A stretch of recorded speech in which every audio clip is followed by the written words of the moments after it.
Hi అండి, అందరికీ నమస్తే. Welcome to my channel. ఎలా ఉన్నారండి? అందరూ బాగున్నారా?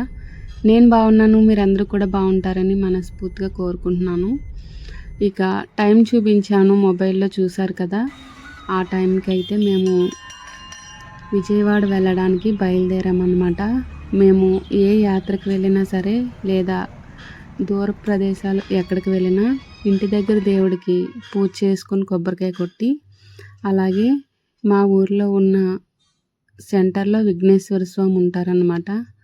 ఆయనకి కొబ్బరికాయ కొట్టి దండం పెట్టుకొని అక్కడి నుంచి మేము స్టార్ట్ అయ్యాము. మేము దగ్గర దగ్గర 5 అవుతుందన్నమాట. ఆ టైంకి స్టార్ట్ అయ్యామా, అలాగా ఇంకా చూస్తున్నారు కదా, చాలా చీకటిగా ఉంది. విజయవాడ వెళ్ళేసరికి 7:30 అయిందనమాట. ఎవరెవరు వెళ్తున్నారు అనుకుంటున్నారు కదా. అమ్మ, నాన్న, నేను, మా పిల్లలు అనమాట అండి. కారుపై వెళ్తున్నాం అనమాట. ఎందుకంటే చానాల నుంచి అమ్మకైతే ఆరోగ్యం అస్సలు బాగోవట్లేదు. ఆ మధ్యన నేను వీడియోస్ పెట్టడం కూడా ఆఫ్ అయింది, అందుకోసమే అనమాట. లేదా ఈ పాటికి ఛానల్ ఇంకా ముందుకు వెళ్ళాల్సి ఉండేది. ఏదో అవాంతరాలు వస్తూ ఉంటున్నాయండి, అలా అయిపోయిందనమాట. ఈ వెళ్తూ కూడా వీలైన చోటల్లా ఇలా వీడియోస్ తీసామన్నమాట. అమ్మకి ఆరోగ్యం పాడైంది. ఆల్రెడీ 1 ఇయర్ బ్యాక్ స్టంట్ వేసారండి, హార్ట్ స్ట్రోక్ వస్తేనే. మళ్ళీ అదే ప్రాబ్లం వాళ్ళు తీసుకెళ్ళాము. ఇంకా మెడిసిన్ వాడమన్నారు, లేదా బైపాస్ సర్జరీ చేయాలన్నారనమాట. మేము సర్జరీ చేయించిన మనిషి బాగా వీక్గా ఉంది కదా, జాగ్రత్తగా చూసుకుంటూ మెడిసిన్ వాడతాం కదా అని ఇంకా అమ్మకి మెడిసిన్ అయితే వాడుతున్నాము. కొంచెం దూరం అలాగ నడిచిన విపరీతమైన ఆయాసం అనేది వస్తుందన్నమాట. ఈ హార్ట్ స్ట్రోకు, బ్యాక్ పెయిన్ ఇలాంటివి ఉన్న వాళ్ళకి, పైన చూసే వాళ్ళకి ఏమీ కనిపించదండి. అది అనుభవించే వాళ్ళకి మాత్రమే తెలుస్తుంది. చూసే వాళ్ళు అంటారు, రాయిలాగా ఉంది కదా, దీనికేంటి అని అనుకుంటారు చాలామంది. అది చాలా పొరపాటు అండి. వాళ్ళ వరకు వస్తేనే కానీ ఏ బాధ అనేది తెలియదు. ఇది అవునంటారా కాదంటారా అనేది నాకు కామెంట్లో తెలియచేయండి. వీడియో చూస్తున్న వాళ్ళు, ఎవరి బాధ వాళ్ళకే తెలుస్తుంది, చూసే వాళ్ళకి అస్సలు తెలియదు అనమాట. ఇంకా నేనేమనుకున్నా అంటే, మేము నా చిన్నప్పటి నుంచి కూడా ప్రతి సంవత్సరం నాన్న అన్నవరం అయితే తీసుకువెళ్తారు.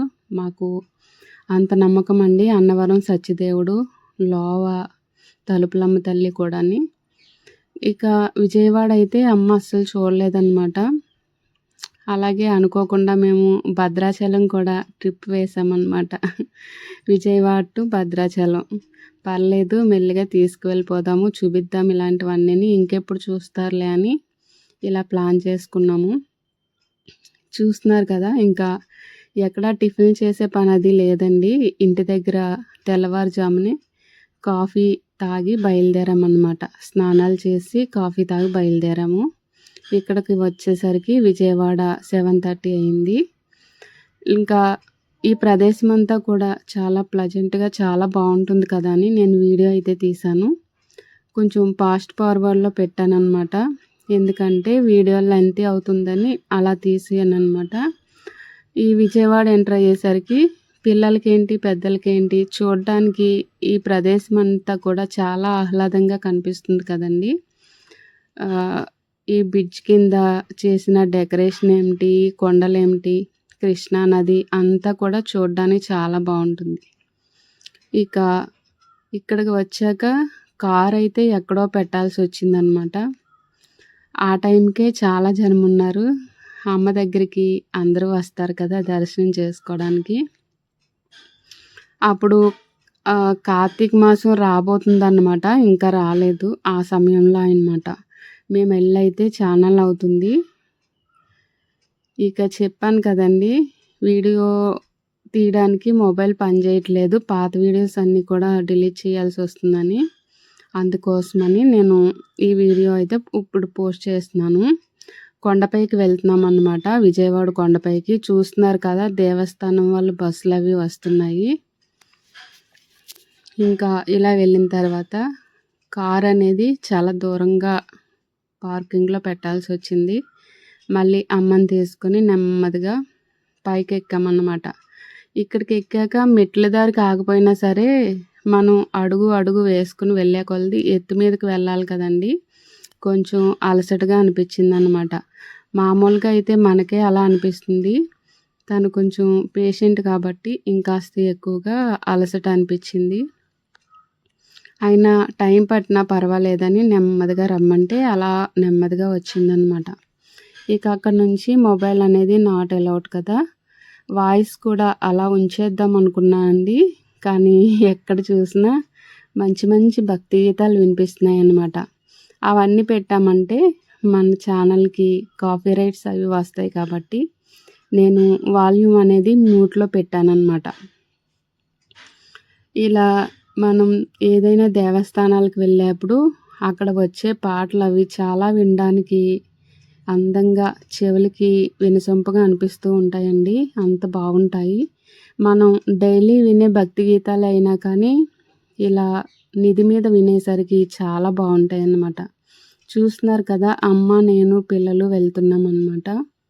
ఇక మొబైల్స్ కార్లోనే పెట్టేసి ఒక మొబైల్ అయితే కొంచెం లోపలికైనా తీసుకెళ్తారేమో అని కూడా తీసుకెళ్ళాను, కానీ అక్కడే తీసేసుకున్నారు. ఇక లోపలికి వెళ్ళి అమ్మ దర్శనం చాలా చక్కగా అయిందండి. మరీ అంత రష్గా ఏమీ లేదు. మేము ఫ్రీ దర్శనానికే వెళ్ళాము. చాలా బాగా దర్శనమైంది అమ్మ దర్శనం అయితే. అమ్మ కూడా చాలా బాగా చూసిందనమాట. ఇక దర్శనం చేసుకుని బయటకు వచ్చేసరికి 9 అయిందన్నమాట. సూర్యోదయం అవుతూ ఉండగా మనం విజయవాడ వచ్చామా మేము. బయటకు వచ్చేసరికి 9 అవ్వింది. ఇక ప్రసాదాల లైన్లో అయితే చాలా ఎక్కువ జనం ఉన్నారు. ఎక్కడ పెడుతున్నారనేది కూడా తెలియలేదు. నేను కూడా విజయవాడ ఒకసారి వెళ్ళాను అంతే అండి ఇదివరకు. మళ్ళీ ఇప్పుడు వెళ్ళానన్నమాట. ఎక్కడెక్కడ ఏమేమి ఉంటాయనేది నాకు కూడా పూర్తిగా తెలియదు. అయినా ఒకసారి వెళ్ళినప్పుడు ఉన్నట్టు మరొకసారి ఉండవన్నమాట. ఇలా దేవస్థానాల దగ్గర ఏవో ఒకటి మార్పులు చేస్తూనే ఉంటారు కదా. ఇక మా అమ్మ నాన్న ఈ చుట్టుపక్కల అవి అన్నీ చూస్తున్నారండి. చూస్తుంటూ వాళ్ళకి అక్కడ ఫొటోస్ కూడా తీసామన్నమాట. జ్ఞాపకాలు కదా మనకు అన్నీని. మన మొబైల్లో పోయినా యూట్యూబ్ దాస్తుంది కాబట్టి నేను యూట్యూబ్లో అయితే పోస్ట్ చేస్తున్నాను. ఇక మళ్ళీ అక్కడ ప్రసాదాలు తీసుకుని లడ్డు అలాగే పులిహోర ఉంటుంది కదండి, దుర్గమ్మ ప్రసాదం. మేము ఒక్కొక్కరికి ఒక్కో పులిహోర ప్యాకెట్ తీసుకున్నాం అన్నమాట. టిఫిన్ చేసినట్టుగా ఆ పులిహోరని తినేసి లడ్డూలు అయితే కూడా తెచ్చుకున్నాం అన్నమాట. అమ్మవారు ఎంత అందంగా ఉంటారండి విజయవాడ కనకదుర్గమ్మ తల్లి. పసుపు వర్ణం ఛాయలో చాలా కలగా ఉన్నారు. అమ్మ దయ ఉంటే అన్నీ ఉన్నట్టే. అమ్మ కొనకంటితో మనల్ని చూసినా సరే మన జన్మ ధన్యమైపోతుందన్నమాట. అందరికీ అమ్మ దయ ఉండాలని నేను మనస్ఫూర్తిగా కోరుకుంటున్నాను. ఇక విజయవాడ నుంచి స్టార్ట్ అయ్యి ఇంకా అలాగా మేము అక్కడ కూర్చుని ప్రసాదాలు అవి తినేసరికి 10 అయిందనమాట. ఆ టైంకి మళ్ళీ భద్రాచలం బయలుదేరామన్నమాట. భద్రాచలం అనేది చాలా దూరం కదండి. నేను ఇప్పటి వరకు అయితే ఎప్పుడూ చూడలేదు, అమ్మ నాన్న కూడా చూడలేదు. మా వారైతే చాలాసార్లు వెళ్ళి చూసి వచ్చారనమాట. మమ్మల్ని తీసుకువెళ్ళలేదు. షాప్ పని మీద అవి వెళ్ళినప్పుడు ఆయన చూసి వచ్చారు. ఇక మధ్యలో టిఫిన్ల సెక్షన్ అది ఏమీ లేదు కాబట్టి అలా వెళ్తూ ఉన్నామన్నమాట. ఈ దారి పొడవునా కూడా చెట్లు అవి చాలా బాగున్నాయండి. అందుకోసమని వీడియో అయితే తీశాను. గుడి దగ్గర పులిహోర చాలా మధురంగా ఉందండి. ఎంత బాగుందో. ఒక్కొక్కటి తిన్నాక మళ్ళీ తినాలనిపించి మళ్ళీ ఇంకొక 5 ప్యాకెట్స్ తెచ్చుకున్నాం అన్నమాట. అవి తెచ్చుకోవడానికే లేట్ అయింది. ప్రసాదం దగ్గర అస్సలు ఖాళీ లేదనమాట. అంటే తరచూ వచ్చే వాళ్ళకైతే తెలుస్తుంది ఏ ఏ సమయాల్లో దర్శనం బాగా అవుతుంది, జనం ఎక్కువ తక్కువ ఉంటారనేది. మాకైతే అంతగా తెలియదు. ఇక చూస్తున్నారు కదా, కృష్ణానది మీకు చూపించాను. వంతెన బ్యారేజ్ మీద నుంచి మేము మళ్ళీ భద్రాచలం స్టార్ట్ అయ్యాము. ఎంట్రన్స్‌లో అయితే విజయవాడ కొండపైకి వెళ్ళేప్పుడు ఇలా ఉంటుందండి. అప్పుడు తీయడం కుదరలేదని నేను వచ్చేప్పుడు తీశాననమాట వీడియో. ఇక్కడ అమ్మవారు చాలా అందంగా ఉంటారు. స్టార్టింగ్‌లో వినాయకుడు ఉంటారండి. అక్కడ కొబ్బరికాయ కొట్టుకొని, దండం పెట్టుకొని కొండపైకి వెళ్తారనమాట. ఈ అమ్మవారైతే చాలా అందంగా ముస్తాబు చేసి ఉంచారనమాట. చాలా బావుంది. ఇక ఇక్కడ నుంచి మేము బయలుదేరి మధ్యాహ్నం 12:30 ఆ సమయానికి చింతూరో ఏదో అండి, నాకు సరిగ్గా గుర్తులేదు కానీ ఆ ఊరు దగ్గర చౌదరి గారి హోటల్ అంట, చాలా ఫేమస్ అనమాట. అక్కడ భోజనం అయితే చేసాము. అది కూడా ఈ వీడియోలోనే ఉంది. ఇక భద్రాచలం వీడియో అనేది మీకు నెక్స్ట్ పోస్ట్ చేస్తా అండి. కొంచెం బాగా పెద్దగా లెంతీగా ఉంటుంది. చూడడానికి కూడా చాలా బాగుంటుందన్నమాట. ఆ వీడియోని కూడా చూడండి. అది పెట్టిన తర్వాత ప్రస్తుతానికైతే ఈ వీడియోని పూర్తిగా చూసి లైక్ చేసి నచ్చితే అందరికీ షేర్ చేయండి. షేర్ చేయడం వల్ల మీరు నాకు చాలా సపోర్ట్ చేసిన వాళ్ళు అవుతారనమాట. మన వైపునైతే అప్పట్లో చెట్లు అవి కొట్టేసి రోడ్డంతా ఎలా పడితే అలా ఉన్నాయి. కానీ ఇలా విజయవాడ దాటిన కాడ నుంచి కూడా చెట్లు చాలా సుందరంగా, చాలా అందంగా ఉన్నాయి. చూసారు కదా, రోడ్డుకి ఇరువైపులా కూడా నీడనిచ్చి చూడడానికి కళ్ళకి కనువిందు చేస్తున్నాయి అన్నమాట. ఇంత అందమైన ప్రదేశాన్ని మీకు కూడా చూపించాలని నేను వీడియో అయితే తీశాను. చూస్తున్నారు కదండి, చాలా బాగుందన్నమాట. మామూలుగా కూడా మన మనసు బాగోలేనప్పుడు ఇలాంటి ప్రకృతి అందాలను చూస్తూ ఉంటే కొంచెం మైండ్ రిలీఫ్ అవుతూ ఉంటుందన్నమాట. అందుకని నేను చిన్నగా గార్డెనింగ్ అయినా స్టార్ట్ చేసి పెంచుకుంటే మీకు రిలీఫ్గా ఉంటుందని చెప్తూ ఉంటానండి ప్రతి వీడియోలో కూడా. చూసారు కదా, ఇదే భోజనం హోటల్ అనమాట. చౌదరి గారి భోజనం హోటల్ అంట, అదే పేరు. కానీ ఊరి పేరు నాకు గుర్తులేదు. నెక్స్ట్ వీడియో పెట్టినప్పుడు గుర్తొస్తే అందులో చెప్తాను. గోంగూర పచ్చడి వేశారండి. అలాగే పప్పు ఎంత బాగుందో, పప్పు టమాటా. వైట్ రైస్ వేశారు. ఆవకాయ పచ్చడి కూడా వేశారు. ఇంకోటి పనసపొట్టు కూర వేశారండి. నేను ఇదే ఫస్ట్ టైం అన్నమాట పనసపొట్టు కూర తినడం. అలాగే నెయ్యి వేస్తున్నారు, చూసారు కదా, మనకు కావాల్సినంత నెయ్యి వేస్తున్నారు అనమాట. పప్పు అయితే చాలా బాగుంది. మన ఇంటి భోజనం లాగా ఉందన్నమాట. ఇక భోంచేసి మేము భద్రాచలం స్టార్ట్ అయ్యాము. అక్కడ నుంచి వేరే దారిని కొత్తగూడెంలో ఆగాల్సి ఉందన్నమాట. మేము అక్కడ ఆగి, అక్కడ మా వారు ఉన్నారు, ఆయన తీసుకొని భద్రాచలం బయలుదేరాము. ఇలా ఎక్కడ ఆగకుండా కారు మీద వెళ్ళడం కాబట్టి జర్నీ అంతా చాలా రిలీఫ్గా అనిపించింది. అలసట అనేది లేదండి. అదే మనం బస్సులు మారుతూ ట్రైన్ మీద వెళ్తూ ఉంటే కొంచెం ఇబ్బందిగా అనిపించేది. కానీ కొంచెం ఖర్చు అయినా కానీ నాన్న భరించాడు కాబట్టి కారు మీదే వెళ్ళామన్నమాట.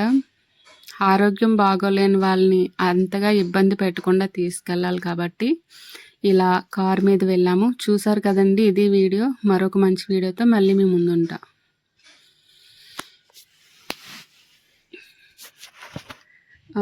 ఎక్కడ డిలీట్ చేద్దామన్నా కూడా చాలా బాగున్నది రోడ్ అంతా కూడా.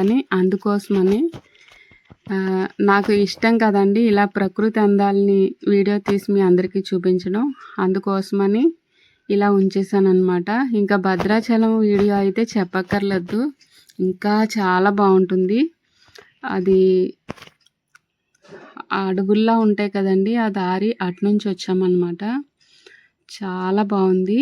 ఆ వీడియో కూడా నెక్స్ట్ పోస్ట్ చేస్తాను. ఈ యూట్యూబ్లో పెట్టిన తర్వాత నా మొబైల్ నుంచి వీటన్నిటిని తీసేస్తే కొంచెం మొబైల్ హీట్ అవుతూ ఆగుతుంది కదా అని నేను ఇవన్నీ కూడా క్లియర్ చేస్తున్నాను. ఎప్పుడు వీడియో పెట్టానని అనుకోవద్దండి. మీరు పూర్తిగా చూసి లైక్ చేసి అందరికీ షేర్ చేసి నాకు సపోర్ట్ చేయండి. 40,000 సబ్స్క్రైబర్స్ అయితే పూర్తయ్యారు. మీ అందరికీ కూడా ధన్యవాదాలు చెప్తున్నాను. మీరందరూ కూడా నాకు ఒక ఫ్యామిలీ అండి. మనమంతా ఒక ఫ్యామిలీ అన్నమాట. ఇలాంటివన్నీ కూడా మీతో పంచుకుంటూ ఉంటాను. ఎక్కడికి వెళ్ళినా ఏం చేసినా అన్నీ మీతో పంచుకుంటాను. అలాగే వంటల వీడియోలు ఇవన్నీ కూడా ఉంటాయి, చూస్తూ ఉండండి. ఇక లాస్ట్లో మేము తీసుకున్న ఫొటోస్ అయితే ఇలాగా పెట్టానండి. అమ్మ నాన్న అన్నమాట. తర్వాత నేను, అమ్మ, నాన్న, మా పెద్ద బాబు ఇలా ఫొటోస్ తీసుకున్నాం. నమస్తే అండి అందరికీ కూడా.